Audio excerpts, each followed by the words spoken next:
बिस्मिल्लाहिर्रहमानिर्रहीम, अस्सलाम वालेकुम। आप देख रहे हैं स्पोर्ट्स फ्लिक्स और मैं हूं आपका होस्ट हमजा शफीक। तो नाजरीन, तीसरा टेस्ट इस वक्त जारी है कराची के नेशनल स्टेडियम में पाकिस्तान का मुकाबला इंग्लैंड। और अब जो सूरत हाल दिखाई दे रही है, कहीं ना कहीं ये मैच पाकिस्तान के हाथ से जाता हुआ दिखाई दे रहा है। सीरीज ऑलरेडी इंग्लैंड जीत चुका है, लेकिन अब वाइट वॉश का खतरा जो है वो सर पर मंडलाने लगा है। इंग्लैंड इस वक्त 93 रन के एवज, एक विकेट के एवज 93 रन बना लिए हैं और 74 रन उनको चाहिए। और अभी इस दिन के 9 ओवर्स अभी बाकी हैं। इस मैच पर बात करने के लिए हमारे साथ टेलीफोन लाइन पर मौजूद होंगे, स्काइप पर बल्कि, फॉर्मर कैप्टन सलमान भट्ट साहब। भट्ट साहब, अस्सलाम वालेकुम। भट्ट साहब, क्या देख रहे हैं आप? एकदम से T20, क्या मुझे तो ये T10 की झलक महसूस हो रही है, जिस तरह की अटैकिंग क्रिकेट इस टाइम इंग्लैंड खेल रहा है और वो चाह रहा है कि ये जो 9 ओवर बचे इसी में ही तमाम करें खेल और बस अब जाएं। देखिए, एक तो नंबर वन इंग्लैंड का जो मोड ऑफ प्ले है इस सीरीज में वो अटैकिंग रहा है और इस एक्सटेंट तक रहा है कि जहां पे उन्होंने पाकिस्तान को डोमिनेट भी किया है और उनके थॉट प्रोसेस को बिल्कुल जैम कर दिया। वो इस तरह से खेलते हैं कि आप एकदम अपना जो है ना डिफेंसिव मैकेनिज्म पे चली जाती है दूसरी team, in this case Pakistan. और दूसरी बात यह है कि इट ऑल्सो मेक सेंस कि स्पिनिंग ट्रैक है, उस पर जितना दिन गुजरते जाएंगे बॉल स्पिन होना है, तो वो लिंगर ऑन नहीं कर रहे। उन्होंने आते साथ ही अटैक कर दिया, नए बॉल पे थोड़ा गेंद उस तरह से स्पिन नहीं होता। मैक्सिमम रन उन्होंने कर लिए, 92 उन्होंने कर दिया, अराउंड 70 रन और रह गए बाकी जी। रन को। तो और एक विकेट अभी उनकी गिरी है और ये 9 ओवर्स हैं। अगर वो इसमें भी 40-50 रन कर देते हैं जिस पेस के साथ वो खेल रहे हैं, अगर 9 ओवर होते हैं तो ऑलमोस्ट ये मैच खत्म ही होता नजर आ रहा है, अनलेस के कोई मिरेकल हो जाए पाकिस्तान की अब तरफ से। मेरेकल बस होने कोई वाला है। हाँ भट्ट साहब, 2 आउट हो गए उनके 97 पर, ठीक है। और हाँ दूसरा आउट भी गालिबन इब्रार ने ही ये विकेट ली है। और एक तरफ इब्रार है, दूसरे एंड पे उनके रेहान अहमद हैं। तो ये तीनों मैचेस जो हैं कहीं ना कहीं स्पिनर्स के नाम ही रहे हैं। जी बिल्कुल। देखिए, इंग्लैंड की जो टीम है वो तो जो बैटिंग कर रही है उसमें यही है कि विकेट वो ही देते हैं पाकिस्तान को, क्योंकि वो इतना खुला खेल रहे हैं, इतना चांसी खेलते हैं, तो उसमें विकेट का भी चांस होता है। बट इन डूइंग सो वो इतने रन कर देते हैं जो पाकिस्तान की रीच से बाहर हैं।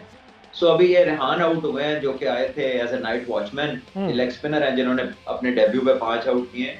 गालिबन इनकी विकेट गिरी है और इब्रार से वो आउट हुए हैं। जी, तो बोल्ड किया इब्रार की इब्रार ने। जाहिर है, हाँ, वो समझ नहीं आई होगी उनको। इब्रार एक मिस्ट्री बॉलर है और Rehan at his age and in his so young in his career will find it difficult to play him. तो I think England just need another partnership और Pakistan need full on miracle to win this game. तो I think Pakistan has played defensive cricket. WhatsApp, कुछ हमारे पास याद कोई है plan नहीं आपको था इस लास्ट सीरीज टाइम का। वाइट वॉश पाकिस्तान को किस टीम के खिलाफ उसका सामना करना पड़ा था? और Pakistan home ground home series में। जी, आज तक पाकिस्तान की हिस्ट्री में व्हाइट वॉश नहीं हुआ। ओके, ठीक है। हाँ जी। और जो इंग्लैंड है वो कहीं ना कहीं अच्छा खासा बदला लेता हुआ नजर आ रहा है। जो 2005 की सीरीज जिस तरह से इंग्लैंड ने खेली और पहले से ही जिसे तारीखी सीरीज कहा गया है, और तारीखी सीरीज इंग्लैंड के नाम रही, और वाइट वॉश तकरीबन अब कर ही दिया है। क्या देख रहे हैं बैटिंग में, कहाँ लैग किए? बहुत दफ़ा इस पर सवाल कर चुके हैं, बात कर चुके हैं, अगेन एंड अगेन वही खामियां नजर आ रही हैं। लेकिन कोई एक स्पेसिफिकली आप देखना चाहें, अगर रिजवान की बात करें, मुसलसल नाकाम नजर आ रहे हैं, क्या देखते हैं, कहां पर वो स्ट्रगल कर रहे हैं? देखिए, रिजवान जो है ही hasn't been able to score big in test cricket और फ्रॉम डे वन कोई बड़े बड़े रन उन्होंने नहीं किए टेस्ट क्रिकेट में। प्रोबेबली जब सरफराज खेल रहे थे तो वो भी इतने ही रन करते जी। थे। जब वो दुबई में खेल रहे थे that was different. Anywhere else उनका भी रिजल्ट यही था जो इनका है। तो वो जो लोग चेंज की बात कर रहे हैं, हम्म। तो हमारे पास ऐसा नहीं है कहीं पे कि कोई अंदर खेलने वाला कीपर रिजवान है तो जो बाहर बैठा है वो गिलक्रिस्ट है। दे आर बिल्कुल ऑलमोस्ट द सेम। तो सही। अगर आप चेंज करना, मैंने तो पिछले मैच में कहा था कि अगर चेंज करना चाहते हैं तो जरूर कर रहे हैं, to get in a fresh pace, probably fresh mind. वो काफी अरसे बाहर से आया, शायद आए वो थोड़ा सा इम्पैक्ट उनका डिफरेंट हो। But there is not much कोई ऐसी, अगर आप कह रहे हैं कि जी सीरीज इस वजह से डिसाइड हुई है क्योंकि रिजवान खेल रहे थे हम्म। और सरफराज नहीं खेल रहे, तो अगर बात रिजवान और सरफराज की बैटिंग पे आनी है तो फिर समझे काम आपका पहले ही हो गया होगा। अच्छा। क्योंकि ये तो 6वें नंबर पे आते हैं ना, जो बिल्कुल। Top 5 have to do most of the work. Hmm. तो आपके ओपनर्स में बड़े रन नहीं हुए। बाबर ने कोई एक 100 किया, 2-3 बड़ी इनिंगें खेली, लेकिन one person is not enough. बिल्कुल। टेस्ट क्रिकेट है, कम से कम 3 से 4 प्लेयर जो है वो बड़ी इनिंग्स खेलते हैं। एक दो 100 करते हैं, कोई दो 70-70 करते हैं, तो फिर जाके 400 450 का फिगर कंस्ट्रक्ट होता है। लेकिन यहाँ पर तो बाय एंड लार्ज जो है वो बैटिंग नाकाम रही है। पैच जब एक ने किया तो बाकी 3-4 ने नहीं किया, कोई 2 ने कर दिया तो बाकी पूरी टीम ने नहीं किया। इस वजह से पाकिस्तान का आपने देखा कि क्लस्टर में विकेट्स गिरती रही कि पार्टनरशिप के बाद जब टूटती है तो 2-3 इकट्ठे आउट हो जाते हैं। आज भी सुबह 50 तक कोई नहीं था और उसके बाद 50-53 अचानक से 53 पे 3 हो गए। तो ये वो चीज है जो पाकिस्तान को क्या देख रहे हैं आप? अजहर अली को ये फेयरवेल के तौर पर ये मैच दिया गया, ऑल्दो वो पिछले मैच में नहीं खेले थे और इसमें भी कहीं ना कहीं उनकी जगह उस तरह से नहीं बनती थी, लेकिन चले उनका आखिरी मैच था। उन्होंने अपनी प्रेस कॉन्फ्रेंस में भी अनाउंस किया कि मेरा कल आखिरी मैच होगा। उन्होंने पहले से अनाउंस कर दिया कि मैं ये कल का मैच खेलूंगा और कोई अच्छे तरीके से इसको कंक्लूड नहीं कर सके। दूसरी इनिंग्स में सिफर पर बोल्ड हो गए। कोई प्रेशर था उन पर आखिरी मैच का?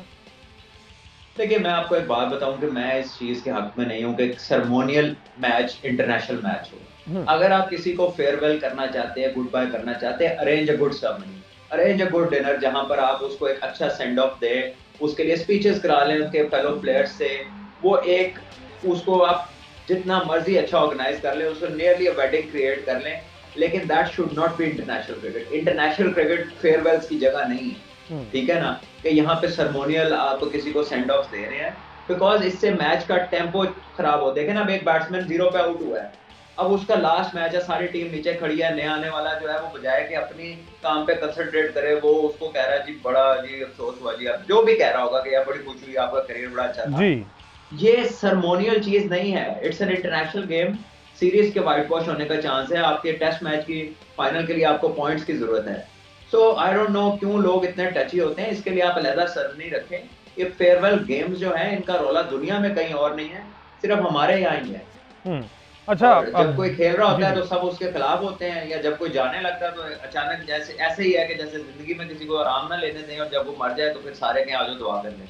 तो ये जो चीज है ना, इसका कोई मतलब it does not have any logic. अच्छा, बट सब बैटिंग पे तो चलो ठीक है, बात कर ली है। फहीम अशरफ का क्या किरदार आपको इस टेस्ट में और पिछले टेस्ट में नजर आया?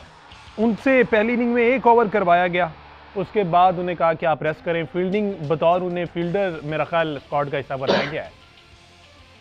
देखिए कोई किरदार नजर नहीं आया। देयर वाज, जैसे मैंने पहले कहा था कि कोई प्लान नहीं था, आपके पास पीछे बैकअप में है कुछ नहीं। You do not have a genuine fast bowler outside, वो जो 4-5 आपके साथ ट्रैवल कर रहे हैं। अब उसमें भी सारे वो वाइट बॉलर T20 के स्पेशलिस्ट हैं जो ड्यूरिंग फर्स्ट क्लास सीजन जो आपके T10 खेलने गए हुए हैं एनओसियां लेके, they are not present for your domestic season, और एज अ रिजल्ट वो आपकी 5 दिन की क्रिकेट रेड बॉल में वो आते नहीं है, आना चाहते नहीं है, और आपकी कोई पॉलिसी भी नहीं है उन्हें लेकर। और बाकी जो आपके बॉलर हैं जो सीजन खेल रहे हैं वो मीडियम पेसर हैं, उनमें शायद ही कोई 85 माइल्स को क्रॉस करता हो, सारे उससे नीचे वाले ही हैं मोस्ट ऑफ देम। और अगर आप उन स्विंग बॉलर्स को आप फ्लैट विकेट्स या स्पिनिंग ट्रैक के ऊपर समझ रहे हैं कि वो आउट करेंगे, तो ये आपकी गलत फहमी है। They are made for tracks जहाँ पर थोड़ा सा ग्रीन हो पिच या मॉइस्चर वाली पिचेस हो जहाँ पे थोड़ी हेल्प मिलती हो। पीपल लाइक मोहम्मद अली, मीर हमजा, अब्बास या दूसरे जो हैं, वो ये इन विकेट्स के ऊपर आपको वो मैच नहीं जितवा सकते, और ना ही वो बैट्समैन को कोई थ्रेट पोज करते हैं कि जी कोई बाउंसर तेज कर लेगा।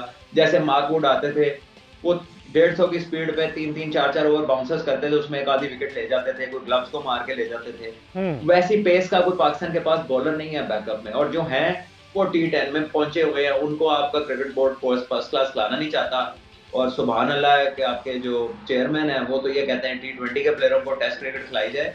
तो जब ऊपर हालात दिए हैं तो फिर तो क्रिकेट आपकी सही चीजें प्रेजेंट कर रही है। बट साहब, आप क्या कुछ एक्सपेक्ट कर रहे हैं कि इस सीरीज के बाद मैनेजमेंट कुछ सीखेगी, टीम सिलेक्शन के हवाले से कुछ सीखने को मिलेगा? क्योंकि जैसे ही ये टेस्ट खत्म होगा फौरी तौर पर हमें न्यूजीलैंड से खेलना है 26 तारीख को टेस्ट मैच। देखें, अगर आपने इनको सिखाना है ना तो इनको किसी क्लब के साथ लगाएं। अच्छा, ये जो this is not the place, ये वो जगह नहीं है जहां पर लोग आके इंटरनेशनल टीम के साथ सीखने पे लग जाएं कि चीफ सेलेक्टर है तो सीख रहे हैं, आपका कोचिंग स्टाफ है तो सीख रहा है, आपके चेयरमैन है तो सीख रहे हैं, आपके कप्तान है तो सीख रहे हैं। सीखना है, कोई क्लब चलाएं, कोई ऑर्गेनाइजेशन चलाएं, और वहां पे हिट एंड ट्रायल के बाद सीखें। यहाँ पे तो आपका स्टेक पे हर चीज, टेस्ट मैच है तो टेस्ट चैंपियनशिप का है, वनडे है तो वर्ल्ड कप क्वालिफिकेशन का है, T20 है तो उसके वर्ल्ड कप की क्वालिफिकेशन है। So this is not the place to learn. This is a place for professionals जो तैयार शुदा हों, ठीक है। तो तो इतनी एक तो एक छोटा प्लेयर होता है ना कि वो आता है नया टीम में, यंग होता है तो वो सीखता है खेल खेल के। हम्म, लेकिन जब आप की पोस्ट के ऊपर है, then you are not in the stage of learning. फिर सही। आपको प्रोफेशनल होना है, प्रोफेशनल। आपको प्रोफेशनल, तैयार आना है। हाँ हाँ, तैयार आना है, प्रोफेशनल होना है। हमने तैयारी की जनाब मिचेल स्टार्क के खिलाफ, हमने तैयारी की जनाब एंडरसन मार्क वुड के खिलाफ, अब हमारी तैयारी होने जा रही है टीम सऊदी के खिलाफ।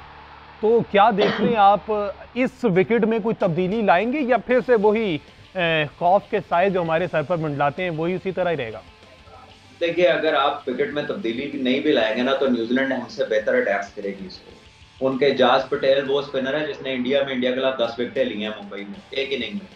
और उनका जो दूसरा स्पिनर है सोडी, वो भी बड़ा सीजन स्पिनर है। हम्म। और ऑल्दो कि उनकी बैटिंग इंग्लैंड जैसी नहीं है, बट स्टिल आई थिंक उनकी अडेप्टेबिलिटी आप देखेंगे वो बड़ी बेहतर होगी। सो पाकिस्तान को अच्छी क्रिकेट खेलनी पड़ेगी, इससे बेहतर सिलेक्शन करनी पड़ेगी। और जो अपने 4-5 पाकिस्तान में तेज बॉलर रह गए उन्हें बड़े फॉर्मेट के अंदर लाना पड़ेगा। अगर नहीं लाएंगे तो मीडियम पेसरों वाली तो आप विकेट ही नहीं बनाते, वो बेचारे क्या करेंगे। सही जी, ये मैनेजमेंट को सोचना पड़ेगा और टीम सिलेक्शन उस हिसाब से होनी पड़ेगी। बहुत शुक्रिया। सलमान भट्ट साहब हमारे साथ मौजूद थे। और अभी 105 पर 2 आउट हैं और तकरीबन 62 रन रह गए हैं। देखना ये है कि ये मैच कल के दिन तक जाता है या नहीं जाता, और या फिर आज ही खत्म हो जाता है। और ये तारीखी सीरीज पाकिस्तान को वाइट वॉश का सामना करना पड़ता है। थोड़ी सी बात कर ली जाए, फीफा वर्ल्ड कप का फाइनल कल हुआ है। फाइनल मार्का जो कि फ्रांस वर्सेस अर्जेंटीना के दरमियान था। दिफाई चैंपियन फ्रांस अपने टाइटल का दिफा करने में नाकाम रहा। और ये मनाजिर वो मनाजिर थे जहां पर लियोनेल मेसी का जो एक ख्वाब था वो पूरा हुआ। ये आखिरी वर्ल्ड कप था उनका। ये वो मनाजिर थे जब लियोनेल मेसी ने ट्रॉफी लिफ्ट की। लियोनेल मेसी ने जो इस फाइनल में जिस तरह से गोल किए, पहले वो भी देख लें। तो जनाब ये वो मेसी का सफ़र था जो इस तरह से एक अच्छे इख्तिताम की जानिब गामजन हुआ। और इस तरह से लियोनेल मेसी ने इंटरनेशनल फुटबॉल को खैरबाद कहा और इस तरह से उन्होंने वर्ल्ड कप जो उनका ख्वाब था, जो ड्रीम था, वर्ल्ड कप उठाकर अपने करियर को उन्होंने यहाँ पर फिनिश किया। आज के शो से